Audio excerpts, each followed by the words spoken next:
Hey everyone, welcome back to American Soccer Break. We are back with Rahi and Roy, huge soccer fans of the US, all things US. Like I mentioned, we'll be covering all big topics weekly and get into it this week. How's everyone doing? Awesome. Very, very good. It's Yeah. exciting week, a lot to Big week. talk It's a big about. week. So let's kick it off with our first topic, and that, of course, is the MLS, which is coming up. We'll get to the US. We'll finish with the US women and their big tournament. But let's kick it off with the men. What are you guys thinking? Excited for the new season? I'm excited. I'm excited for the new season. I'm not an MLS apologist like my friend Roy, but I am a fan. I do Apologist. believe that growth is important. The league has gotten better. So I'm watching young American players. That's who I'm looking out for. I do have a philosophy. I think moving forward, if you're above 20 years old and you're playing in MLS, you shouldn't be a regular starter on the national team moving forward. That's where we should arrive at. So who I'm watching is players that are really young or that are about to transfer in the summer. So for me, there's a few that we should focus on. One being John Tolkien, because I think he's going to transfer in the summer. He's a young defender, played against Serbia, looked competent, looked like he could hold his own. The other big one is Cade Cowell. Cade Cowell looked fantastic against Serbia. He's very young, and I think he also should transfer in the summer. That's a huge one. He looked really, really good. And the third one is a kid who's scoring a lot for the U17s. His name is Cruz Medina. He's, I think, 16 or 17, so he's really young, and he's scored twice against Barbados. He's someone to look for the future. So those are players that I'm going to be watching, but I don't want to. I'm not really watching anyone over 23 because I don't think they should be on the team anymore. All right. Well, Roy, I know you're a big MLS guy, but who you got this season? Who you got your eye on from an American perspective? Yeah, huge MLS guy. I am not an MLS apologist, as this snake in the grass called me, but I am a huge fan. I support the league. I do agree that at this point in time, we shouldn't really have Americans playing in MLS that are over the age of 23, 24 on the main national team. But I think that will change as the league continues to grow. So my three players that I will be keeping a very close eye on. Number one is Jack McGlynn. He's a Philadelphia boy. He's 19 years old. He started to get minutes last season, some starting time, and you saw the quality. You'd see his quality for the youth national teams. He's a leader. He's so calm. He's so composed. He's exceptional at passing and progressing the ball. And he's also good at passing in the final third. He tends to set up his teammates for assists. He's great at setting up assists. And I like the guy. So that's number one. Number two is my Galaxy boy. My Galaxy boy here, Jalen Neal. So Jalen Neal hasn't really had any professional minutes up until this preseason and this last camp for the U.S. He looks shaky, yes, but he's super young for a center back, and he has qualities that are going to make him really, really interesting moving forward. So I think this is the year that's going to dictate whether or not he's going to be the next big time center back for the U.S. or if he's just going to kind of stay mid-level. My last one, and everyone's going to hate this, but I think it's make or break for him, is Jesus Ferreira. Jesus Ferreira is a player that is still very young. He's shown tremendous quality, but he failed when he had to take it to a higher level. Now, I think this is the year where we see what he's made of. This is the year where he will either stake his claim and say, you know what, it's time for me to move to Europe. I have the quality, and I'm going to work my way back into the hearts and minds of fans. Or he's just going to continue to go down this downward slide that he's been on for the last 6 months or so. Yeah, I had a feeling you'd go there, and I don't think he's the guy. Jesus Ferreira, Brandon Vasquez, good, serviceable players, can build out the roster, but neither of them is the guy. Still young.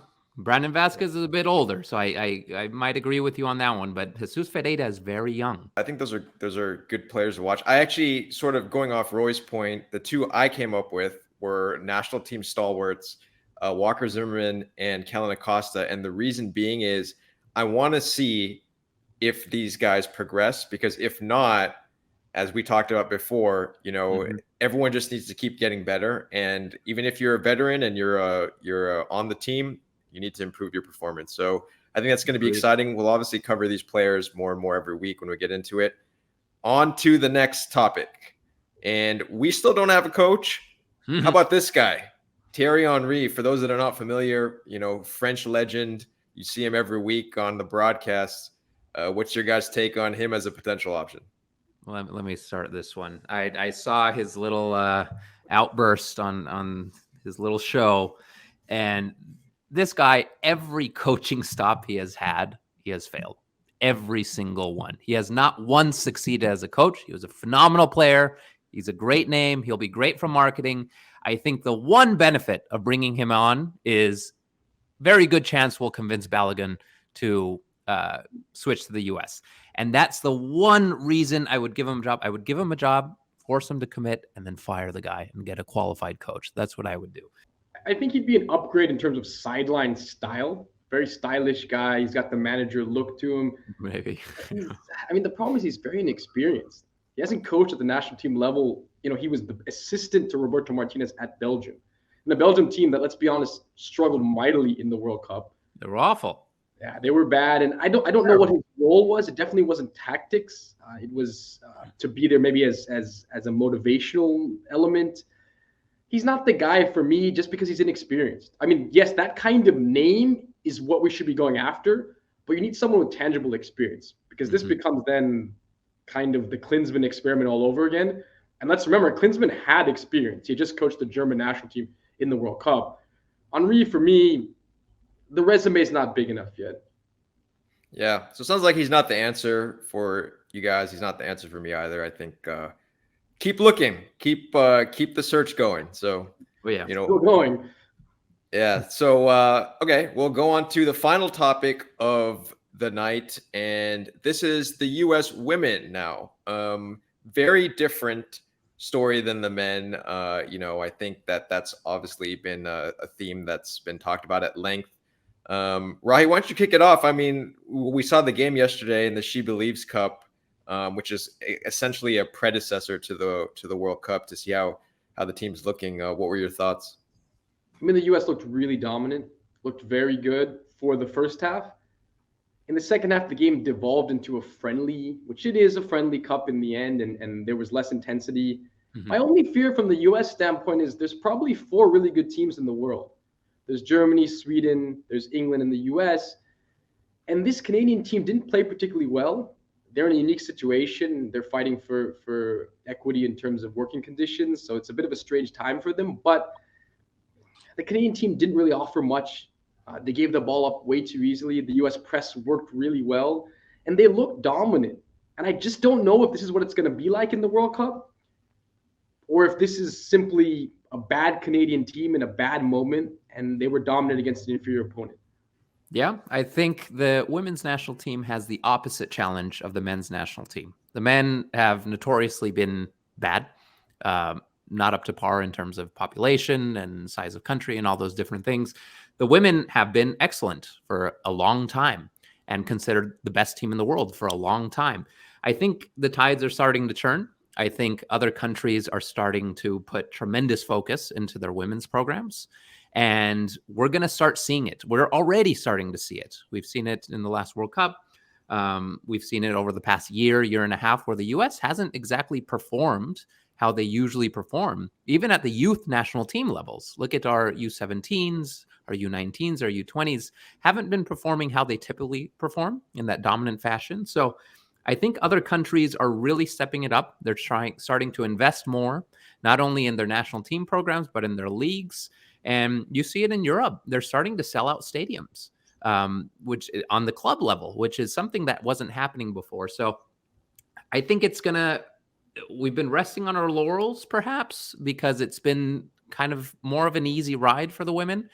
And I think it's time to double down and triple down with investment, with player development. Now we're going to have to be on point because other countries are catching up very, very quick. I'd like to finish with asking you guys what you're focusing on this week. Obviously, the rest of the SheBelievesCup, let's see if the U.S. women actually win it. Besides that, what are we watching? Go for it, My- Rocky.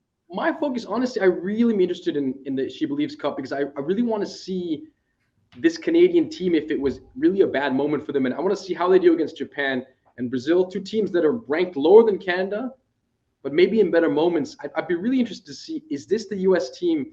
Are they that dominant? And is this how it's going to be moving forward? Or did we see an inferior opponent? So I think I'm really interested in Sunday and to see how that goes. Yeah. And Roy, besides She Believes Cup, what are we watching? Yep. Also watching She Believes. I think Canada was an opponent who had other priorities at this time, as you touched on, Rocky. So I think we'll see something different. But I'm hyper focused on MLS this week. It's coming up in a week. I'm super excited. I'm excited to see how these younger Americans do. I'm excited to see which ones make their first team, which ones claim starting spots. It's going to be awesome.